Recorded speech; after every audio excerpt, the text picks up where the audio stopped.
পুলকি সপ্রেম পরস্পর কহি ভরত আগমন সূচক হই ভয়ে বহুত দিন অতি অবসেরি সগুণ প্রীতি ভেট প্রিয়কে। এত কিছু ধুমধাম শুরু হয়ে গেছে, প্রভু তো শুভ লক্ষণ দেখতে পাচ্ছেন, কিন্তু তাকে এখনো জানানো হয়নি। তো প্রভু কি ভাবতে শুরু করেছেন? প্রভু ভাবছেন হয়তো আমার ভরত ফিরে আসবে, ভরত মামার বাড়িতে আছে, তো এই জন্য হয়তো ভরত ফিরে আসবে, তার জন্য চারিদিকে এত সাজসজ্জা শুরু হয়েছে। প্রভু ভাবছেন, বলছেন ভয়েও বহুত দিন অতি অবসেরি সগুণ প্রীতিতে ভেট প্রিয় কেরি। বলছেন প্রিয় কারোর সাথে দেখা হবে, এই জন্য এত শুভ লক্ষণ দেখতে পাচ্ছি। আর আমার সব থেকে প্রিয় কে? ভগবানের কাছে প্রিয় কে? বলছেন ভরত সরিস প্রিয় কো জগ মাহি হই সগুণ ফল দূসর নাহি রাম হি বন্ধু সচ দিন রাতি অনহি কামঠ হৃদয় যেহি ভাতি ভরত সরিস প্রিয় কো জগ মাহি। তো প্রভু ভাবছেন যে ভরতের সাথেই দেখা হবে, ভরত ফিরে আসবে, এই জন্যে বলছেন প্রিয় কারোর সাথে দেখা হবে। তো সেই প্রিয় আর আমার কাছে জগতে কেউ নেই। বললেন ভরত সরিস প্রিয় কো জগ মাহি ইহই সগুণ ফল দূসর নাহি। এত যে শুভ লক্ষণ দেখতে পাচ্ছি, তারই একটাই কারণ, ভরতের সাথেই দেখা হবে, ভরত ফিরে আসবে। কারণ ভরত ছাড়া আমার আর প্রিয় জগতে কেউ নেই। কেন? ভরতের মধ্যে বিশেষত্ব কি আছে?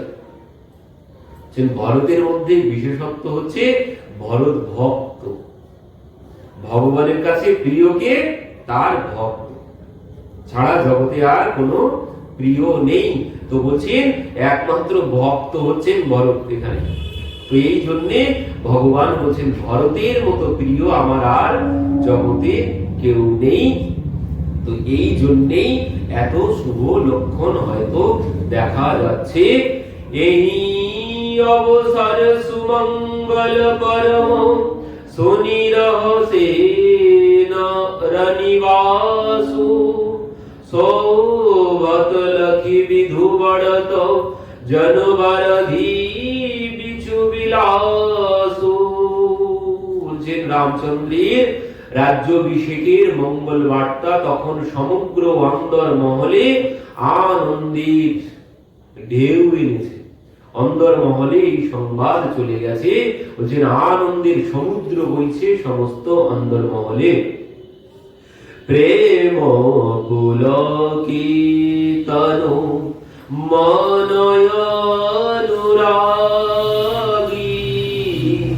মঙ্গল কলস সজন সবলাগী চৌকে চারুসু মিত্রাপুরী মণিময় বিবিধ ভাতীয় তিরুরি। বলছেন এবার অন্দর মহলেও সাজসজ্জা শুরু হয়ে গেছে। এই সংবাদ পেয়ে রাম রাজ অভিষেক শুনি হিয় হরসে নর নারী লাগে मंगल सजन सब विधि अनुकूल विचारी। রামচন্দ্রের রাজ্যাভিষেকের বার্তা নর নারী নির্বিশেষে সকলকে আনন্দে পরিপূর্ণ করে তুলল। বিধাতা অনুকূল জেনে তারা সকলে মঙ্গলময় সাজে সুসজ্জিত হয়েও গেল। সমস্ত অযোধ্যাবাসী, এইবার একটা ভুল হয়ে গেছে, কারণ ভগবান তো সবই জানেন, দেখছেন যেতে তো আমাকে বনে যেতেই হবে, তো এখন পিতাকেও এর মধ্যেও তিনি এনে ফেলেছেন। পিতাকে দিয়েও ভুল করিয়ে তিনি নিলেন। কি করলেন? যা আজ পর্যন্ত হয়নি, ওই যে ভেবেছেন রামকে যুবরাজ করব, সিংহাসনে বসাবো, তখনও কিন্তু গুরুদেবের কাছে গেছেন। যা কিছু করার আগে সবকিছু গুরুদেবের কাছে গিয়েছেন বলতে, আগে গিয়ে গুরুদেবকে বলেছেন। এবার কি করেছেন? বড় ভুল করে ফেলেছেন মহারাজ দশরথ। এদিকে যখন সাজসজ্জা সব কমপ্লিট হয়ে গেছে, এইবার মহারাজ আর যাননি গুরুদেবের কাছে। এইবার মহারাজ ভুল করে ফেলেছেন, বলছেন এবার তব নর নাহু বশিষ্ঠ বুলায়ে রাম ধাম শিখি দেনে পাঠায়ে। বলছেন এবার ভুল করেছেন। কি বলছেন এখানে? তুলসীদাসজিও শব্দ পরিবর্তন করে ফেলেছেন, নৃপ বলেননি আর। এবার কি বলছেন দেখুন, বলছেন তব নর নাহু বশিষ্ঠ বুলায়ে। এবার সেই নরপতি নিরিপতি না, নিরিপতি বলেননি, এবার নরপতি বলেছেন, মানে মানুষের রাজা নরপতি। এবার নিরিপতি তিনি আর বলেননি, আগে নৃপতি বলেছেন, কিন্তু এবার বলেছেন নরনাহু, মানে নৃপতি বশিষ্ঠ বুলায়ে। বলছেন সাধারণ রাজা, সাধারণ মানুষের সাধারণ রাজা, তিনি গুরুদেবকে ডাক পাঠিয়েছেন। গুরুদেবকে কোনোদিন ডাকতে লোক পাঠাতে নেই। এই হচ্ছে মহারাজ দশরথের ভুল। এখানে মহারাজ দশরথ বলছেন রাম ধাম শিখ দেন পাঠাই। বলছেন রামকে তো সিংহাসনে বসাবো আগামীকাল, তো আজ যাও গুরুদেবকে ডেকে নিয়ে এসো, রামের কি কি করণীয় আছে সেটা গুরুদেব এসে রামকে নিজে বলবে। এই জন্য তিনি লোক পাঠিয়ে দিয়েছেন। এতদিন কিন্তু এই ভুল তিনি কোনোদিন করেননি, নিজে গেছেন গুরুদেবের কাছে, কিন্তু আজ লোক পাঠিয়ে দিয়েছেন, যাও গুরুদেবকে ডেকে নিয়ে এসো আমার কাছে। এই হচ্ছে ভুল। এই বড় ভুল করে ফেললেন মহারাজ দশরথ। বলছেন গুরুদেবকে কোনোদিন ডাক পাঠাতে নেই, হয় নিজে যেতে হবে, আর গুরুদেব যদি কোনোদিন আসে, গুরুদেবকে ডেকে নিজের বাড়িতে কোনোদিন ওইভাবে আনতে নেই, লোক পাঠিয়ে সংবাদ দিয়ে। বলছেন নিজে যেতে হবে, গিয়ে নিমন্ত্রণ করে নিয়ে আসতে হবে, তাহলে হলো। আর সব থেকে মঙ্গল কখন হয়? বলছেন ওই গুরু শিষ্যের মধ্যে যদি মনের মিল থাকে না, যদি গুরুদেবের আমার খুব প্রয়োজন হয়, তো আমার যে গুরুদেবকে প্রয়োজন ও গুরুদেবও জেনে যাবে, ঠিক গুরুদেব সংবাদ দেওয়ার প্রয়োজন হবে না, গুরুদেব ঠিক চলে আসবে। এই হচ্ছে কৃপা, এখানেই বোঝা যাবে। কিন্তু এখানে মহারাজ লোক পাঠিয়ে দিয়েছেন। এই হচ্ছে মহারাজ দশরথের ভুল, যা আজ পর্যন্ত করেননি। বলছেন ভগবানের ইচ্ছাতেই হয়েছে, কারণ প্রভু তো যাবেন, তো এর মধ্যে বাবাকেও টেনে নিলেন, তো উপলক্ষ তিনিও হয়ে গেলেন।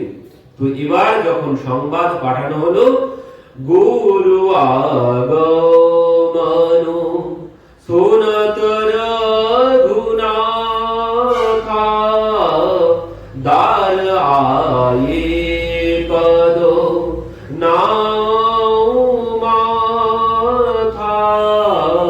তো প্রভু যখন শুনলেন গুরুদেব এসেছে, দৌড়িয়ে তিনি বাইরে চলে গেছেন, গিয়ে দার আয়ে পদ নাও মাথা, গুরুদেবকে গিয়ে প্রভু প্রণাম জানিয়েছেন। এবার কি বলছেন? সাদর অরঘ দেঘরয়ানে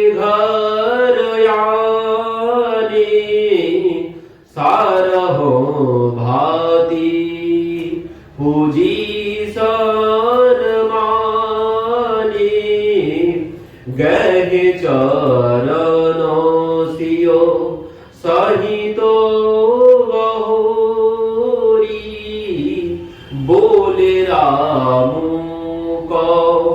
মল কর জোরি। তো সীতা দেবীও প্রণাম করেছেন, প্রভু গুরুদেবকে প্রণাম করেছেন, পূজা করেছেন, তারপর প্রণাম করেছেন। তো এবার করজোড়ে গুরুদেবকে বলছেন, বলে রামু কোমল কর জোড়ি। প্রভু করজোড়ে গুরুদেবকে বলছেন, কি বলছেন? সেবক সদন সামিয়াগমনু মঙ্গল মূল অমঙ্গল দমনু। করজোড়ে বলছেন সেবক সদন স্বামীর আগমন, মানে দাসের ঘরে গুরু এসেছে, তো এতে মঙ্গল, লক্ষণ তো মঙ্গলের। গুরুদেব যখন সেবকের কাছে এসেছেন, দাসের গৃহে গুরু এসেছে, সেটি মঙ্গলের। কিন্তু বলছেন তদপি উচিত যেন বলি সপ্রীতি পাঠাও কাজ না নীতি। বলছেন নীতি ঠিক হয়নি, এটা নীতি না। গুরুদেব এসেছে ঘরে, ঠিক আছে, এটি কল্যাণের, কিন্তু দাসকে উচিত ছিল প্রভুর কাছে যাওয়া। গুরুদেব এসেছে দাসকে, দাসের কাছে, বলছেন এটা উচিত নয়। কি বলছেন? প্রভুতা তেজি প্রভু কিনহু সনেহু ভয়ে পুনিত আজু যাহু গেহু আয়সু হৌসো করৌ গোসাউ সেবক লহৌ স্বামী সেবকাউ। কি বলছেন? প্রভুতা তেজি প্রভু কিনহু সনেহু, মানে প্রভুতা ত্যাগ করে, গুরুদেব তার প্রভুতা ত্যাগ করেছেন, করে তিনি আজ দাসের কাছে এসেছেন, মানে দাসের মতো হয়ে গেছে গুরুদেব। মহারাজ আদেশ করেছে যে আমার রাম কি কি করবে, তার জন্য গুরুদেব এসে আমার রামকে যেন বলে যায়। তো এখানে কি হয়েছে? গুরুদেবকে দাস বানানো হয়ে গেছে। তো এই জন্য প্রভু বলছেন প্রভুতা তেজি প্রভু কিনেহু সনেহু, বলছেন প্রভু কি জন্য প্রভুতা ত্যাগ করেছে আজ। বলছেন আমার উচিত ছিল, বলছেন বাউ পুনিত আজু যাহু গেহু, বলছেন গুরুদেব সেবকের কাছে প্রভুর আগমন সতত মঙ্গলকর ও অমঙ্গল নাশক, তবুও হেনাথ নীতি অনুসারে আপনি এই দাসকে কার্য সম্পাদন নিমিত্ত আহ্বান করলেন না কেন? আদেশ তো আপনি আমাকে দেবেন, তো সেই জন্য আপনি আমাকে কেন আদেশ করেননি আপনার চরণে যাওয়ার জন্য? আপনি গুরু হয়ে দাসের চরণে এসেছেন, প্রয়োজন আমার, তো প্রয়োজন আমার, তার জন্য আমাকে গুরুদেবের কাছে যেতে হবে। আমার প্রয়োজনে আমি গুরুদেব আমার কাছে আসবে, এ কোনোদিন ঠিক না। এও কিন্তু ধর্ম, এখানে এটিও অধর্ম। তো এখানেই আছে একমাত্র রামচরিত মানুষেই আছে ধর্মের শিক্ষা, আর কোথাও নেই। সম্পূর্ণ জীবনের ধর্মের শিক্ষা রামলীলাতেই আছে, আর কোথাও কিন্তু ধর্মের শিক্ষা নেই। ধর্ম কোনটি আর অধর্ম কোনটি, এই ধর্ম কি, ধর্মের সংজ্ঞা, ধর্ম কি পাওয়া যাবে একমাত্র রামলীলাতে, অন্য কোথাও পাওয়া যাবে না। এই জন্য বলেছেন রাম ও বিগ্রহবান ধর্ম, একমাত্র রামলীলাতেই ধর্ম পাওয়া যাবে, অন্য কোথাও ধর্মের শিক্ষা পাওয়া যাবে না। ও অল্প একটু পাওয়া যাবে, গীতাতে পাওয়া যাবে, কিছুটা পাওয়া যাবে, তাও সেখানে পেলেও এখানে কি বলছেন? এখানে রামলীলাতে ভগবান ধর্মকে আচরণ করে জীবকে শিক্ষা দিয়েছেন, অন্য কোন লীলাতে নেই, একমাত্র রামলীলাতেই আছে ধর্মের শিক্ষা, অন্য কোথাও আপনি পাবেন না। ধর্মের শিক্ষা। এই জন্য রামলীলার গুরুত্ব বেশি, কিন্তু আমরা তাকেই গুরুত্ব দিই না। ধর্ম কি, প্রকৃত ধর্মের পরিভাষা একমাত্র রামলীলাতে পাওয়া যাবে, অন্য কোথাও পাওয়া যাবে না। অন্য কোথাও ভগবানের লীলা পাওয়া যাবে, কিন্তু ধর্ম কোথাও খুঁজে পাবেন না। আপনি যেখানে যান, সত্যবাদী হরিশ্চন্দ্র, দানে বলি মহারাজ, পিতৃভক্ত সেই কি যেন আছে, এক একজন এক এক ধর্মে আছে। সম্পূর্ণ পূর্ণাঙ্গ ধর্ম কোথাও পাওয়া যাবে না। ধর্মের একটা একটা অঙ্গ পাওয়া যাবে এক এক জায়গায় গেলে, কিন্তু সম্পূর্ণ ধর্ম, একজন পুত্রের ধর্ম কি, একজন পতির ধর্ম কি, একজন বন্ধুর ধর্ম কি, একজন শত্রুর ধর্ম কি, সব কিন্তু এই রামলীলাতে ভগবান আচরণ করে শিক্ষা দিয়েছে। একমাত্র রামলীলাতে, অন্য কোথাও নেই। এখানে রাম বিগ্রহবান ধর্ম, তিনি ধর্ম ছাড়া ধর্মের বাইরে এক পাও দেননি। এখানে তিনি মর্যাদা পুরুষোত্তম। এখানেই আছে একমাত্র ধর্মের পরিভাষা। কেন? কারণ এই ধর্ম আছে কোথায়? ধর্ম আমরা কোথা থেকে ধর্মের শিক্ষা পাবো? ধর্মের শিক্ষা পাওয়া যায় একমাত্র মনুস্মৃতি থেকে। মনুস্মৃতিতে আছে ধর্ম কোনটি আর অধর্ম কোনটি। তো সেই মনুস্মৃতি তো সবার দ্বারা সম্ভব নয়, বোঝাও সম্ভব নয়, অধ্যয়ন করাও সম্ভব নয়, পাওয়াটাও সম্ভব নয়। তো সেই জন্যে তো ভাবলেন তাহলে জগৎবাসী জানবে কি করে এই ধর্ম? তো সেই ধর্মের শিক্ষা দেওয়ার জন্যে ভগবান এই রাম অবতারে এই ধর্মের পালন করেছেন। মনুস্মৃতিতে যে যে ধর্মের বর্ণনা দেওয়া আছে, সেই সেই বর্ণনা অনুযায়ী প্রভু রামচন্দ্র চলেছেন, তার বাইরে এক পাও দেননি। ধর্মের শিক্ষা দেওয়ার জন্য তিনি ধর্ম পালন করেছেন। কেন? কারণ জগৎ জানবে কি করে? সবার দ্বারা সম্ভব নয়, ওই মনুস্মৃতি পড়ে বোঝা সম্ভব নয়। এই জন্য ভগবান রাম অবতারে ওই ধর্মের পালন করেছেন সমস্ত ক্ষেত্রে। এর মধ্যেই আছে সম্পূর্ণ ধর্মের পরিভাষা। তো এখানে বলছেন এটি ধর্ম ঠিক হলো না, আমার উচিত ছিল আপনার কাছে যাওয়া। গুরুদেব, আপনি কেন আমাকে ডেকে পাঠালেন না? তাহলেই সেটি মঙ্গলকর হতো। কিন্তু যা লক্ষণ দেখতে পাচ্ছি মঙ্গলকর হবে বলে আগামীতে আমার মনে হচ্ছে না পরিণাম। তো বলছেন এবার, শুনি সনে হোসানে বচন মুনি রঘুরহি প্রশংস রাম কসন তুমহু কহৌ অসহংস বস অবতস। প্রেমময় কথা সকল শ্রবণ করে মুনি বশিষ্ঠদেব শ্রী রঘুনাথের প্রশংসা করে বললেন, হে রাম, তোমার মুখেই এমন কথা শোভা পায়। তুমি যে সূর্য বংশের ভূষণ স্বরূপ, এই যে ধর্মের কথা একমাত্র তোমার মুখে ছাড়া আর কোথায় পাবো? তুমি ছাড়া কেউ এই কথা বলতে পারে না, কারণ তুমি সূর্য বংশের ভূষণ। তুমি ছাড়া এই ধর্মের কথা কারো বলা সম্ভব নয়। তো এবার গুরুদেব বলেছেন, বরণী রাম গুণ শীল শুভায়ে বলে প্রেম ফুল কি মুনিরায়ে ভূপ সাজে সে সমাজু চাহত দিন তুম হই যুবরাজু।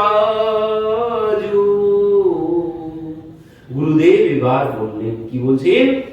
ভূপ সাজেউ অভিষেক সমাজু, বলছেন মহারাজ তোমাকে যুবরাজ ঘোষণা করবেন, সিংহাসনে বসাবেন, সেই জন্য তিনি সমস্ত ব্যবস্থা করে ফেলেছেন।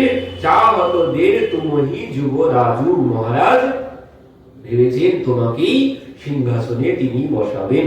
তো বলছেন, রাম কারাহু সব সংযম আজু जो विधि कुशल निवाहे কি বললেন? রাম করহু সব সংযম আজু।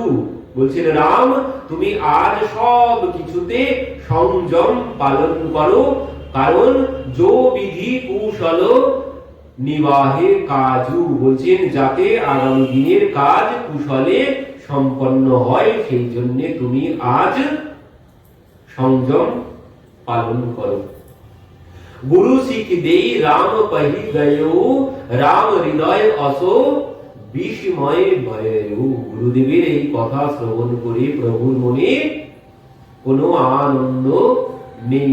কেন নেই? জনমে এক সঙ্গ সব ভাই, ভোজন শয়ন কে লীলারিকাই, করণ বেদ পবিত বিহা, সঙ্গ সঙ্গ সব ভাই উছা। প্রভুর এই সংবাদ শ্রবণ করে কোনো আনন্দ হয়নি। কেন আনন্দ হয়নি? বলছেন জন্মে এক সঙ্গ সব ভাই। বলছেন আমরা সব ভাই একসাথে জন্মগ্রহণ করেছি। আমরা ভোজন শয়ন কেলি লরকাই। বলছেন আমরা ভোজনও একসাথে করি, খেলাও একসাথে করেছি, গুরু গৃহে বাস একসাথে করেছি, বিবাহও একসাথে করেছি, সব কিছু আমরা একসাথে করেছি। তো আজ কেন একা একা আমি সিংহাসনে বসতে যাব? এই জন্য প্রভুর মনে কোনো আনন্দ নেই। বিমল বংশজহু অনুচিত একু, বন্ধু বিহাই বড়ে হিয় অভিষেকু, প্রভু সপ্রেম পছি তানি সুহাই, হরৌ ভগত মন কৌকুটিলাই।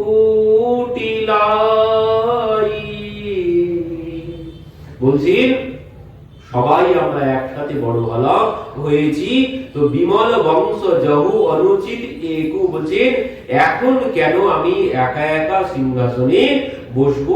এটি অনুচিত কার্য। এই জন্যে বলছেন প্রভু রামচন্দ্রের এই যে প্রেম পরিপূর্ণ অনুশোচনা যেন সংকীর্ণ মানসিকতা যুক্ত ভক্তজনের মানসিক কলুষ হরণ করে। কেন বলেছেন? এর মধ্যেও কি বলছেন? যাদের মন সংকীর্ণ তাদের সেই সংকীর্ণতা দূর করার জন্য এই কথা বলেছেন যে সব কিছু বাইরে বাইরে দ্বন্দ্ব। বাইরেদের মধ্যে এখনকার দিনে হলে কি হতো? লড়াই হতো, আমি বসবো আগে। কিন্তু এখানে ভগবান কি বলছে? যে আমরা একসাথে জন্মগ্রহণ করলাম, একসাথে বড় হলাম, একসাথে গুরু গৃহে গেলাম, একসাথে বিবাহ করলাম, আমি একা একা কেন সিংহাসনে বসবো? বলছেন এই যাদের সংকীর্ণ মন, সেই সংকীর্ণতা দূর করার জন্য এই কথা প্রভু বলেছেন। বলছেন সংকীর্ণ মনের যে কলুষতা, যে ময়লা, সংকীর্ণতা দূর হবে প্রভুর এই কথা শ্রবণ করলে। তো এই জন্য প্রভুর মনে কোনো আনন্দ নেই এই সংবাদ শ্রবণ করে। কারণ ভরত শত্রুঘ্ন তারা মামার বাড়িতে, আর একা একা তিনি এই জন্য বসতে চাইছেন না। তেহি অবসর আয়ে লখন, মগন প্রেম আনন্দ, সন্মনে প্রিয় বচন কহি, রঘুকুল কৌরব চন্দ্র।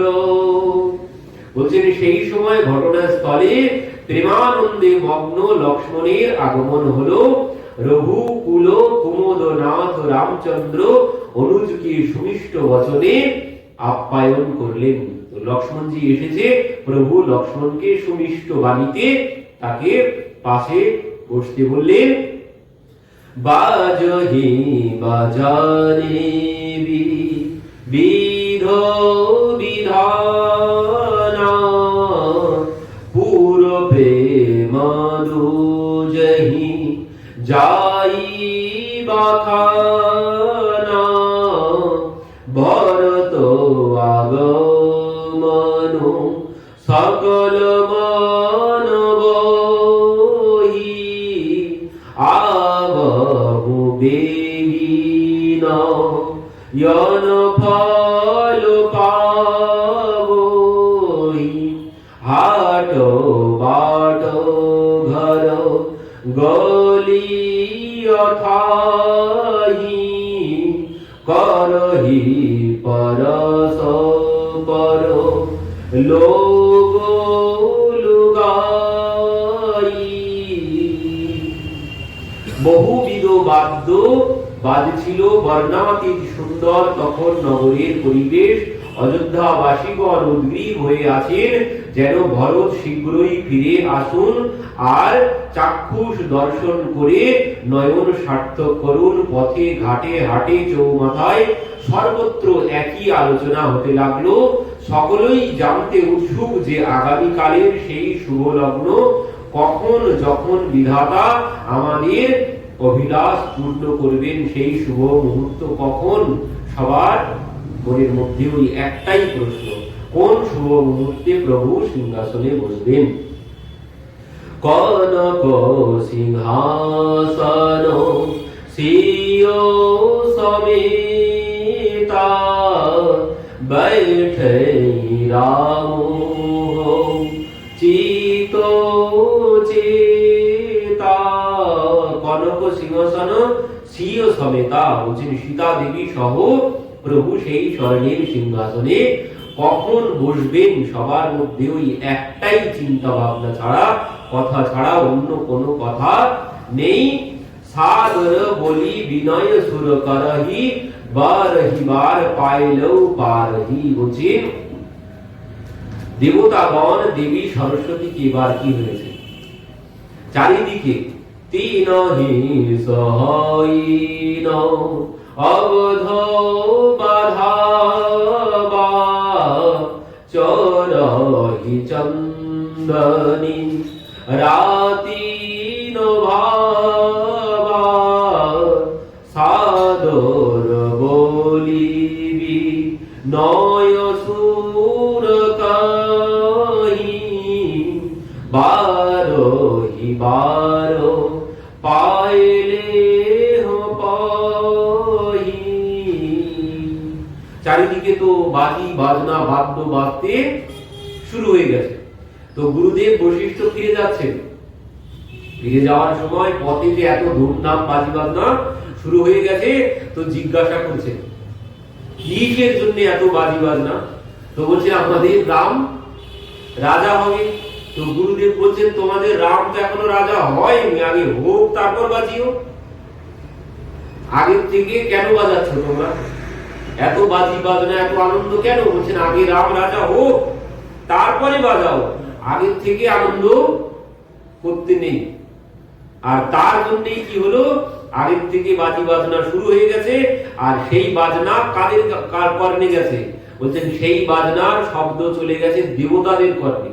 দেবতারা চারিদিকে বলছে কি ব্যাপার, এত বাজি বাজনা এত শব্দ কিসের? দেবতারা এই সংবাদ এবার জিজ্ঞাসা করেছেন। পরবর্তীতে দেবতারা জানতে পারলেন যে রাম রাজা হতে চলেছে, সেই জন্য এত বাজি বাজনা শুরু হয়েছে। এই কথা শ্রবণ করেই তো দেবতাদের মন খারাপ হয়ে গেছে। সে কি এত তাড়াতাড়ি প্রভু রাজা হতে যাচ্ছে, আমরা সংবাদ পেলাম না প্রভু কি করে রাজা হতে যাচ্ছে এত তাড়াতাড়ি। সঙ্গে সঙ্গে দেবতারা সব আপৎকালীন মিটিং ডেকেছেন, সমস্ত দেবতারা সভা বসিয়েছেন, দেবতারা সবাই সেখানে উপস্থিত। এই আগে বাজানোর জন্য এটা হয়েছে, আগের থেকে আনন্দ করতে নিয়ে আগে হোক তারপরে আনন্দ করো। যখন কার্য শুরু হবে তখনও করলে ঠিক আছে, কিন্তু এই যে আগের থেকে যদি এমন আনন্দ করা হয় তো দেখা যায় সে কর্মই উল্টো হয়ে যায়, অনেক ক্ষেত্রেই হয়। এই জন্য আগের থেকে আনন্দ করতে নেই। তো দেবতারা এই শব্দ শুনেই তারা সঙ্গে সঙ্গে সবাই একসাথে বসে গেছেন মিটিং এ। কি হবে? কারণ প্রভুকে তো সিংহাসনে বসতে দেওয়াই যাবে না, কারণ প্রভু যদি সিংহাসনে বসে তো সব তো গোলমাল হয়ে যাবে। তো এখন করি কি, সঙ্গে সঙ্গে তারা সেখানে সিদ্ধান্ত করলেন, তো এখন হবে কি, এখন করব কি? সঙ্গে সঙ্গে তারা সরস্বতী দেবীকে ডেকেছেন। বিপতি हमारी বিলকি বড়ি মত করো সো আজু, রাম জহি বন রাজু তজি হৌ সকল সুর কাজু। সরস্বতী দেবীকে ডেকেছেন, হে মাতা, আমাদের খুব বড় বিপদ সম্মুখে, দেবতাদের প্রয়োজনে রামচন্দ্রের রাজ্য ছাড়া করতে তোমাকেই হবে। বলছে প্রভু রামচন্দ্রকে তোমাকেই রাজ্য ছাড়া করতে হবে দেবতাদের মঙ্গলের জন্য। তো দেবী তুমি এক্ষুনি চলে যাও সেখানে, তুমি একদম দেরি করো না। এই কথা যখন বলেছেন দেবতারা সরস্বতী দেবীকে, সরস্বতী দেবী এই কথা শুনে কি বলছেন? সরস্বতী দেবী দেবতাদের বলছেন, নি উঁচু নিবাসুনি চিকার তুতি দেখে ন সাকাই পরাই বিভূতি। সরস্বতী দেবী দেবতাদের বলছে উঁচু নিবাস নিচু কর তুতি। বলছেন তোমরা এত উঁচুতে বাস করো, তোমাদের মন এত নিচু কেন? যে তোমরা দেখি না করহি পরাই বিভূতি। বলছেন তোমরা অন্যের ভালো দেখতে পাও না, তোমাদের মন এত নিচু কেন? তোমরা উঁচুতে বাস করো করে তোমাদের মন এত নিম্নগামী কেন? তোমরা অন্যের ভালো কেন দেখতে পাও না? তো সেখানে বলছেন, আগিল কাজুবি চারি বহরি করহো চাহু কো সলকো বিমোরি হর হৃদয় দশরথ পুর আই জনুগ্রহ দশা দুসহ দুঃখ দাই আগলি কাজুবি চারি বহরি। তো দেবতারা সরস্বতী দেবীকে বোঝাচ্ছেন যে রামচন্দ্রকে বনে প্রেরণ করলে রাক্ষস বধ হবে, সমগ্র জগতের সার্বিক কল্যাণ হবে, আর তার বনবাস কালের ঘটনা সকল বর্ণনা করার জন্য কবি তার সাহায্য বলছেন। কবিরাও বসে আছে তার সেই বনবাসের বর্ণনা করার জন্য। অতএব তিনি আনন্দে অযোধ্যায় এলেন, যেন কোনো দুঃসহ দুঃখ প্রদানকারী অনিষ্ট গ্রহের দৃষ্টি অযোধ্যার উপর পতিত হলো। বলছেন দেবতারা যে দেবী তুমি যাও, প্রভু বনে গেলে সবার কল্যাণ হবে, আমাদের কল্যাণ হবে। ঋষি মহর্ষিরা তারা বসে আছে, রাক্ষসদের বধ করতে হবে, তো সবার কল্যাণ হবে, তুমি যাও। তো এই কথা শ্রবণ করে জনু গ্রহ দশা দুসহ দুখাই,